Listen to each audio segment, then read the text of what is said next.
I've been sharing this for years, what they're not telling you about your 401k.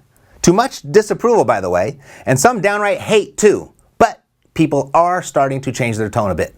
Even the inventor of the 401k himself, he admits to have created a monster that should be blown up. His exact choice of words.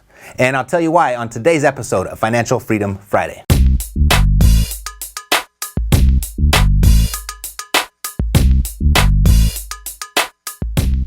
So, what are they still not telling you about your 401k? Really all the same stuff. But based on the feedback the last time that I talked about this and the feedback that continues to roll in since then, the better question is, what are you still not telling yourself about your 401k? And here's what I mean. You see, I've been called a con man, I've been called a scammer, I've been called a fear monger, I've been called a total joke and some other fun things because of what I've had to say about the 401k as a retirement strategy. And before you decide to pile on and share your expert opinion of me, the father of the 401k, the guy that invented the 401k, Ted Benna, admits to have created a monster that should be blown up. His exact words. And he goes on to say this. He says, the plans have grown so overcomplicated and so fraught with hidden fees and opportunities for bad decisions that they were better at enriching the financial industry than the actual savers. And these here are precisely the very abuses that caused him to invent the 401k in the first place, back in 1980.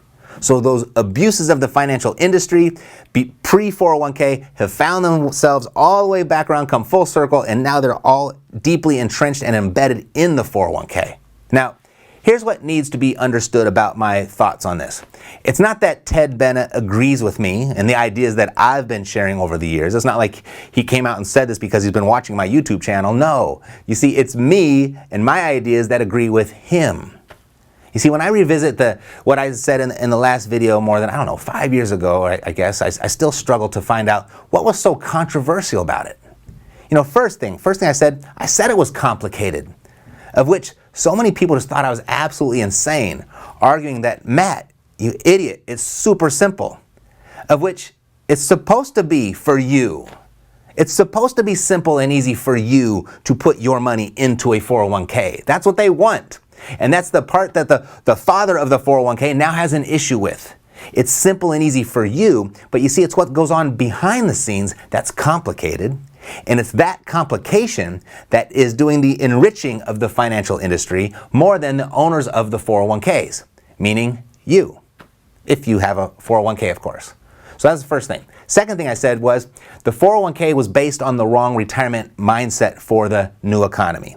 You see, it's based on saving money, of which per the overwhelming stats of the giants of the financial industry that facilitate 401ks, you see, most people simply don't make enough to save enough for the 401k to provide a fulfilling life in retirement. And yes, even if your employer matches your contribution, and I'm going to get to that in just a minute. But overall, here's what I mean.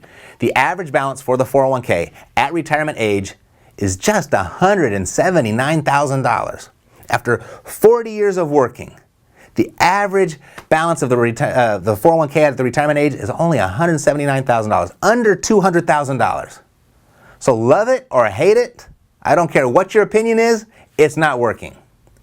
But hey, it's still $179,000, right? Well, what's that going to do for you in retirement? Well, if you can live on $4,000 per month, let's say you can live on $4,000 per month, you're going to run out of money in 4.3 years. So are you telling me the 401k, that's the best that you could do over a lifetime of saving? The third thing I mentioned was to consider withdrawing your money from your 401k. Consider taking it out. And I said, consider taking it out and get out of it altogether and invest in income-producing real estate. I said, consider doing that. And whoa. People they can't handle that one. This is where most people, they absolutely lost their mind. And I don't understand why. Real estate, it's produced more wealth than anything else. Certainly far more than any 401k has ever produced. I'll put that up against any wealth created by a 401k any day of the week, twice on Sunday. That's an easy competition. Only 1% of those with 401ks have a balance of more than $1 million. Only 1%. That means 99% of 401k holders do not have that much. it wouldn't even be a competition. Here, let me give you 6 solid reasons why your 401k is likely not going to work out for you. And even if you don't agree with all 6, it would only take one of these reasons to crush your 401k dreams. All right, so reason number 1, deferred tax. Deferred tax is likely a higher tax. You see, deferring taxes until you retire, it sounds really good on the surface. But what will the tax rate be when it's time for you to retire? Nobody knows, right? No one has a crystal ball. But 89% of the people surveyed in an independent study recently believe that tax rates can only go up over the long term due to our country's unsustainable debt and aging demographics. Logic that's tough to argue with. Not to mention the trend of the political climate. Furthermore, the required minimum distributions. Did you know that once you hit a certain age, you are required to withdraw money from your 401k? And what's going to happen there, it's likely going to push you into a higher tax bracket than you're currently in. So yes, your taxes, they are deferred way out in time, but likely to a time when you'll be taxed more than you would be taxed today. Reason 2, unrealistic growth expectations. You see, the mainstream media, they would like you to believe that the stock market always goes up. And indeed, the market has trended up more often than not. But the concern really shouldn't be so much whether your fortune will grow, but rather the timing of when it does. For example, if you would have hit retirement age during the Great Recession of, 2008, 2009, 2010, right there in that era, you would have been forced to take distributions from your retirement plan when stock prices were really low. And because they were low, you would have had to have taken a lot more out, something that you can't afford to do in retirement. It's a long-term gamble of timing that you have to hope works out for you. Reason 3, your money is restricted. Once you put your money in your 401k, you can't pull it out without a penalty until you're 59 and a half years old, even if you absolutely need it. I mean, you essentially have to beg for permission to use your own money. Reason 4, that free money isn't exactly free. Seriously, why is this the only example of free money anywhere in the world? Because it ain't free. And what I'm talking about the employer match. You know, many employers offer a dollar-for-dollar match for employees who participate in the company 401k. So if you invest $1, they'll put in $1. That sounds like a really good plan, right? It sounds like free money, doesn't it? Well, that's what everybody thinks. But it's actually not free money at all, and here's why. The Center of Retirement Research did a study based on tax data and found that for every dollar an employer contributes to the 401k match, they pay 90 cents less salary to men and 99 cents less to women on average. In other words, companies fund their employer matching program by reducing salaries by an equivalent amount. And like I mentioned earlier, even with the employer match, the average balance of a 401k at retirement age is still less than $200,000. The employer match, as good as it sounds, doesn't make enough of a difference for the 401k to pan out as a retirement strategy. Reason 5, vesting. Meaning reduced wages aren't the only problem with the 401k employer match. There's also the problem of vesting. You see, in most companies, your employer match funds won't be fully vested until you've been in your job for 6 years. That's the most allowed by law. So if you get laid off or you switch jobs prior to that 6-year mark, you're going to forfeit a portion of the employer matching funds that you thought were yours. This may not seem like a problem until you realize that the average length of employment at any job is only 4.2 years, according to the Bureau of Labor and Statistics. Alrighty, so that's reason 5. Reason 6, fees. You see, most people who put money into 401k accounts, they never read the fine print to see how much they're paying in fees. And quite honestly, I probably wouldn't either.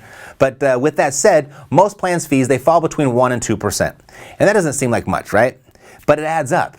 Actually, it's much worse than adding up. And this really gets me thinking about the one person that posted under that original video. He posted, Einstein called compound interest the 8th wonder of the world. And you, sir, are no Einstein. That was kind of my favorite one, I think. Well, I hope you're watching right now because you know what? You're absolutely right. Compound interest is a powerful thing when it comes to building your wealth. But compound interest, it works both ways. You see, those fees, they compound too. And here's what I mean.